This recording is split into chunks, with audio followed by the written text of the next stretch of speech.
Greetings, fellow brothers and sisters. Welcome back again. Let us give thanks to the Most High for meeting up again. I welcome you all to another topic on this channel, The Hidden Africa, meaning the real history of the people. Today, I'm going to make you take a deep dive into the land of mysteries. Ladies and gentlemen, welcome to the sacred land of Zimbabwe. Zimbabwe, which is known by its people as Zimbabwe, meaning sacred place. As for today, we are going to talk about mermaids. From what are mermaids, human abductions by mermaids, as well as what are other works of the mermaids apart from abducting humans. On a general point of view, mermaids are seen by many people as just some speculations, inventions, or another legendary fairy tale invented by humans. But what if I tell you that down in the southern side of the planet, in the land of Zimbabwe, mermaids are actually part of a well-documented oral history among its inhabitants for generations and generations. Before going any further, let me highlight that I have learned that anything that has a name in African languages, that thing is real and it does exist.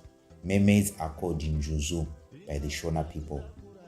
Moreover, in this land of Zimbabwe, there is a well-known history concerning mermaids, and there are well-known places which are believed to be inhabited by mermaids, where many people have been abducted in the course of time until modern times. Okay, then let's move forward and see what is a mermaid according to the Shona people, and what are other things they believe to be things associated with the mermaids. A mermaid is a human-like fish with long hair, face and a body resembling a woman, and also very fair in color than the common dark color of Africans. Shonas refer to anything belonging to the water as things of the water world or spirits of the waters. Some may say marine spirits. So they see a mermaid as a spirit of the waters or a messenger of the water world. In Shona culture, it is advised to let those believed to have powers of the water fight only among themselves, and also let those having powers from the land also fight only among themselves. According to the Shona people, these two forces are not supposed to engage in a spiritual fight, because that fight, it is believed to always result in a death, and most of the time it is the death of the one who is possessed by the powers of the land. In reality, or in other ways, they believe those possessed by powers of the waters are more powerful than those who are possessed by powers of the land. Mermaids live in river dams or in deeper sections within the course of rivers.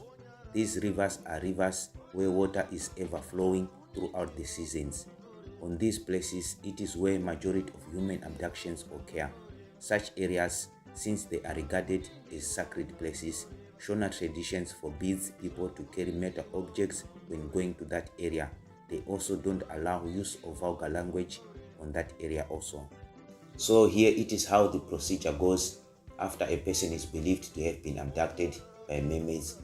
Of course, such conclusion is taken after a search has been conducted on the area concerned. Members of the family are forbidden to announce a funeral or in any way assume that the person is already dead. Therefore, it is also forbidden to cry, as it is done usually on funerals. Thirdly, members of that family must hold a ceremony of sacrifice known as kupira.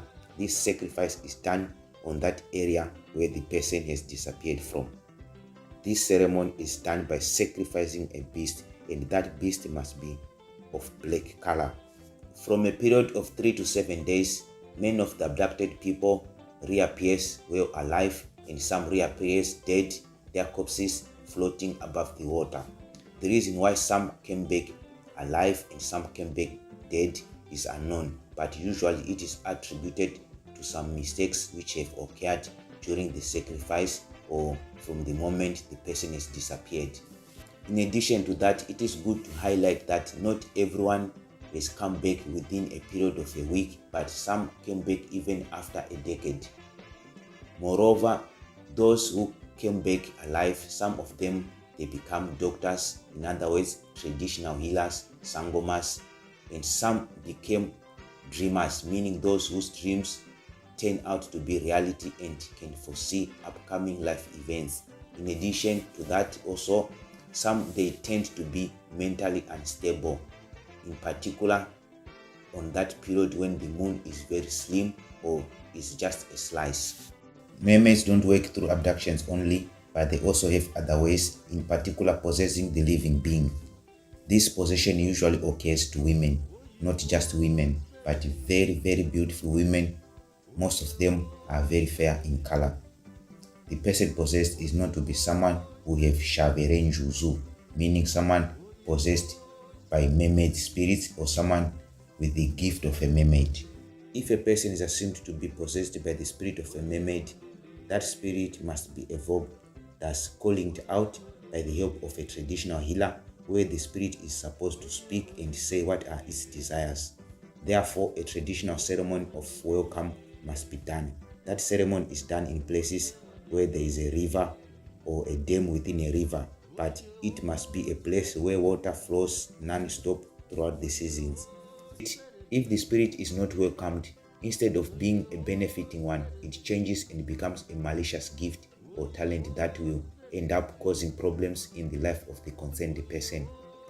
The possessed, if it is a woman, as it is in many cases, very beautiful woman, desired by a blend of men, but the woman in most cases tend to be a big-time player, a way which in the latter makes that woman to have a problematic life. Some end up being destitute or even vagrant, and some might lead a very unlucky life full of problems and unexplainable hatred from others. Some become criminals, some become prostitutes as well.